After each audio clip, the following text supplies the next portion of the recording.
অ্যানাস কিচেনে আপনাদের সবাইকে স্বাগত। আজকে আমি নিয়ে এসেছি আপনাদের জন্য একটি স্পেশাল রেসিপি, দই পটল।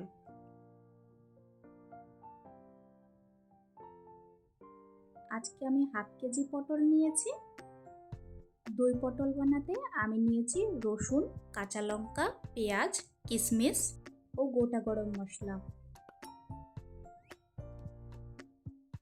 ছুরি দিয়ে পটলের দু সাইডই কেটে নেব, এতে করে ভিতরে মশলাটা খুব ভালো মতো যাবে।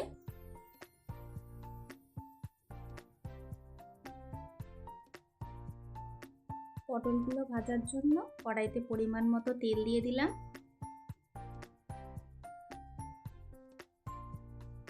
পটলগুলো ছেড়ে দিব ও হালকা করে ভেজে নিব।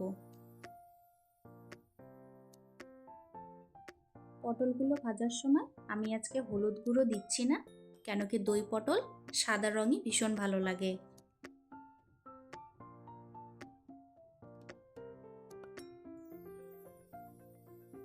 পটলগুলো হালকা করে ভেজে নিয়েছি, এখন একটি পাত্রে তুলে রাখবো।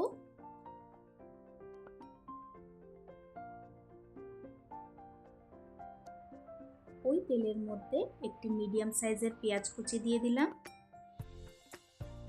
আজকের রেসিপিটা যদি আপনাদের ভালো লাগে, আমার চ্যানেলটিকে লাইক, শেয়ার, সাবস্ক্রাইব করে আমার পাশে থাকবেন।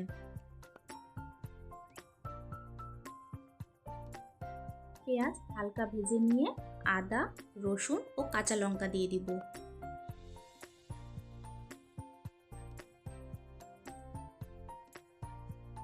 সবকিছু ভালো করে ভেজে নেব।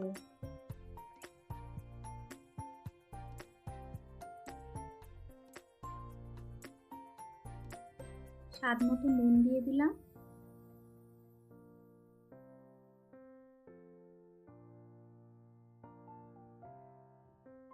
নাড়াচাড়া করে 3-4 মিনিট মতন ভেজে নিয়েছি। এখন 3টে কাজু বাদাম দিয়ে দিব।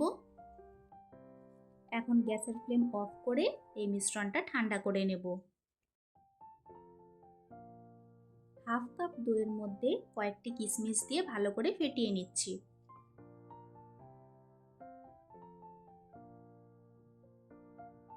মিশ্রণটা ঠান্ডা হয়ে গেলে একটি মিক্সি জারে দিয়ে পেস্ট তৈরি করে নেব।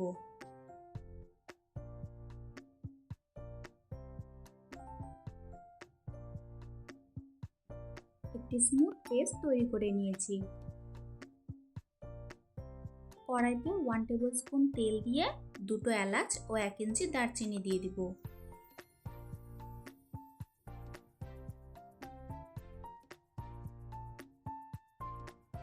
এরপর মিক্সিতে করা পেস্টটা দিয়ে দিলাম।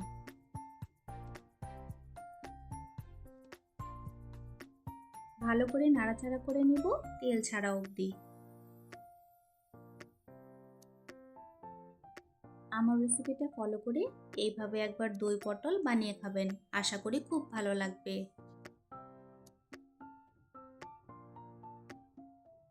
মিক্সি জারটা ধুয়ে 2 টেবিল স্পুন মতো জল দিয়ে দিলাম।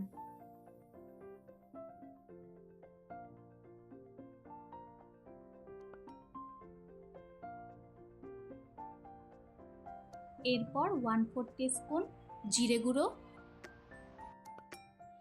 ও 1/4 টিস্পুন সাদা গোলমরিচ গুঁড়ো দিয়ে দিব।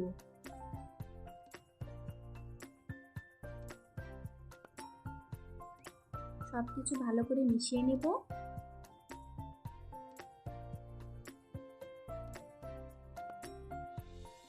এখন ভেজে রাখা পটলগুলো ছেড়ে দিব।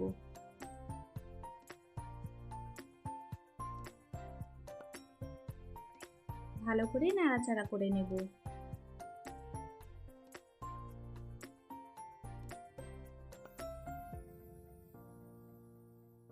তিন 4 মিনিট কষানোর পর এরকম তেল ছেড়ে আসবে।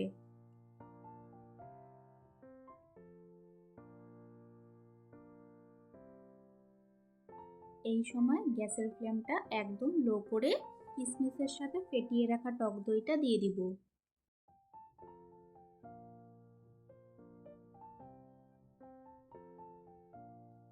টক দইয়ের সাথে সবকিছু ভালো করে মিশিয়ে নেব।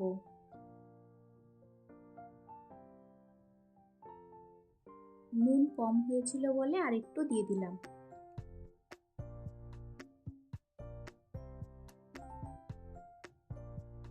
আরও 3-4 মিনিট মতন ফুটিয়ে নেব।